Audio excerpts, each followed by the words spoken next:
Isang paalala, ang video na ito ay ayon lamang sa aking sariling pananaliksik. Hindi ko nais na pilitin ang sino man na maniwala sa videong inyong matutunghayan. Kung hindi kayo kumbinsido sa mga impormasyon at taliwas ang inyong paniniwala sa kaalamang aking ilalahad, maaari kayong gumawa ng sarili ninyong pagsisiyasat para sa inyong kakontentuhan. Ang videong ito ay gabay lamang sa mas malalim na kaalaman at pag-intindi at hindi gawa ng isang profesional. Naniniwala ako na malaya tayong magbigay ng opinyon at suhestyon bilang malayang mamamayan ng Pilipinas. Maraming salamat po.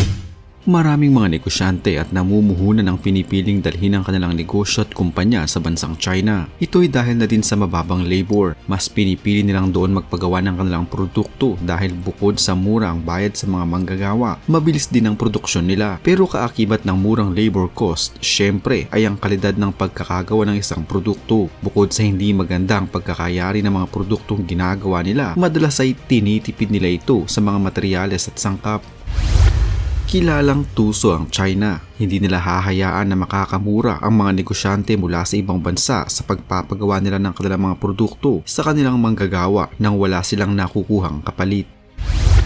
Hanggat maaari ay gagamit sila ng mga substandard na mga materyales, mabawasan lamang ang kanilang production cost. In short, tinitipid nila ang paggawa ng kahit anong klaseng produkto para makabawi sila sa murang bayad sa kanila.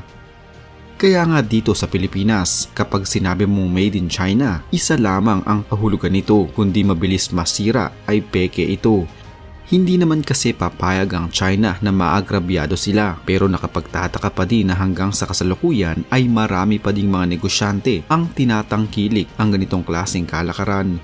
Marami pa ding mga produkto na made in China na hindi dumaan sa maayos na quality control ang umiikot pa din sa sirkulasyon sa merkado. Subalit sa lumabas na ulat, tila mas lumala pa ang ginawang pagtitipid ng China at ang mas nakakabahala pa, kaligtasan at kalusugan ng mga tao ang nakasalalay dito.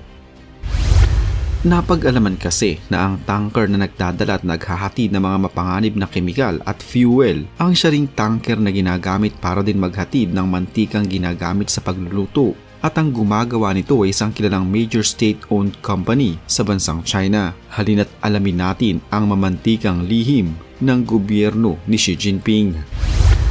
Kung may isang pangungusap na maglalarawan sa pandaigdigang merkado, marahil ang mga salitang ito ay ang made in China. Ang China kasi ay may tuturing ng pinakamalaking factory ng buong mundo, mula sa mga laruan, gamit sa bahay, sa katawan, at kahit anong makita mo sa panahon ngayon ay maaaring may made in China na nakatatak dito.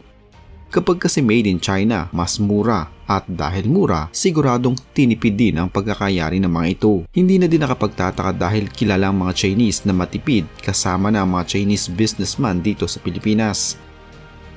Kung ayon sa kasabihan, kung maigsi lang ang kumot, matutong mamaluktot ang mga Chinese, malamang ay mas pinili na lamang na wag nang gamitin ang kumot at tiniis na lamang ang lamig, masave lamang ang kanilang kumot. At dahil sa labis na pagtitipid, nahaharap ngayon sa kontrobersiya ang China dahil sa mga lumabas na balita na isang major state-owned food company ang nagtitipid sa pamamagitan ng paggamit ng parehong tanker sa pagdadala ng gasolina at mantika o cooking oil. Malaking tipid nga naman ito dahil hindi na nila kailangang bumili pa ng isa pang tanker kung pwede naman nilang gamitin ang isa nilang tanker na makapag-transport ng iba't ibang likido, mapagasolina man ito, chemical at kahit mantikang ginagamit sa pagluluto.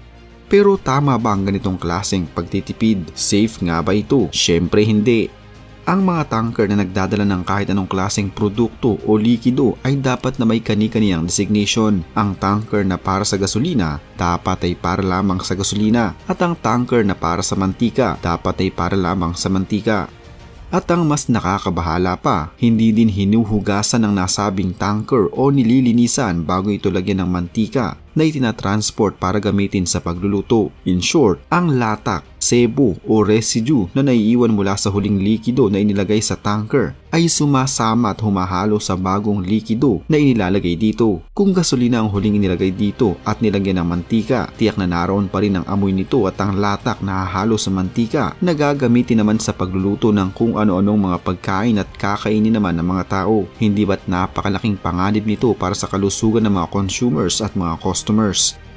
Ang naturang usapin ay kumalat na sa iba't ibang social media sites at sa telebisyon, kaya naman marami nang nagpahayag ng pagkabahala dahil malaki kasi ang posibilidad na magdulot ito ng food contamination.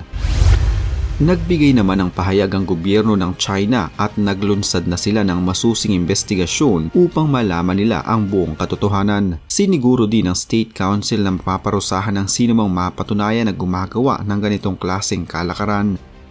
Maging ang dalawang kumpanyang hindi pinangalanan na sangkot sa iskandalo ay nagsasagawa na din ng kanilang sarili-sariling masusing pagsisiyasat. Ang ulat na ito ay mula mismo sa Beijing News at ayon pa sa ulat, ang dalawang kumpanyang naugnay dito ay parehong idininay ang aligasyon.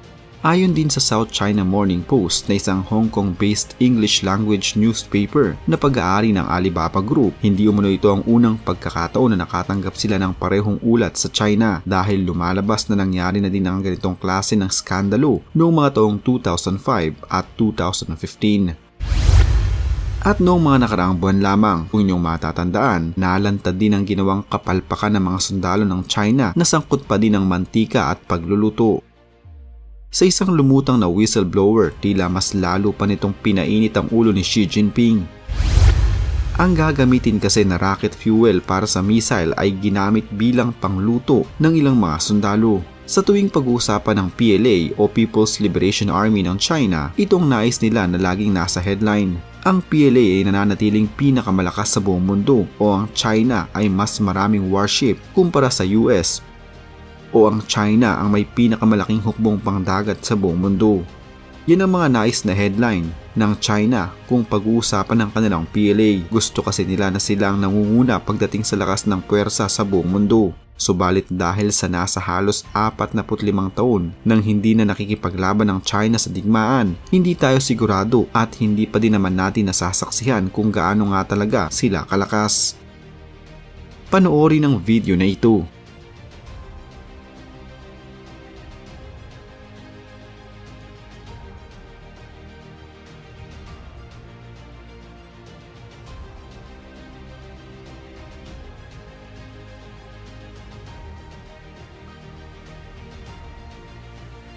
Makikita na ang mga drones na naghahatid ng mga freshly cooked food para sa mga sundalo. 2 taon na nakakalipas nang mag-launch ang China ng isang food delivery app na may hahalin tulad natin sa Food Panda natin dito sa Pilipinas. Pero ang hinahatiran nito ng pagkain ay mga sundalo ng PLA. Ang mga sundalo ay may mga gadgets na ginagamit upang maka-order ng pagkain gamit ang app na ito kahit nasang parte man sila ng China. Isa na naman ito sa propaganda ng China. Nais na naman nilang ipaalam sa mundo na sila ang may pinakamahusay at modernong equipped forces sa buong mundo. At ang kanilang sundalo ay ang may pinakamahusay na gamit mula sa mga armas hanggang sa kanilang food supply. Pero sa ngayon ay tila iba na ang nangyayari. Ang mga sundalo ng PLA na stranded nang walang sapat na supply ng pagkain. At dahil dito ay nagawang gamitin ng mga sundalo ang rocket fuel upang makapagluto ng kanilang pagkain. Isang sundalo ng China ang in-interview at nagpahayag ng malaking kasinungalingan umano ng China at propaganda ng PLA sa totoong kalagayan ng kanilang puwersa.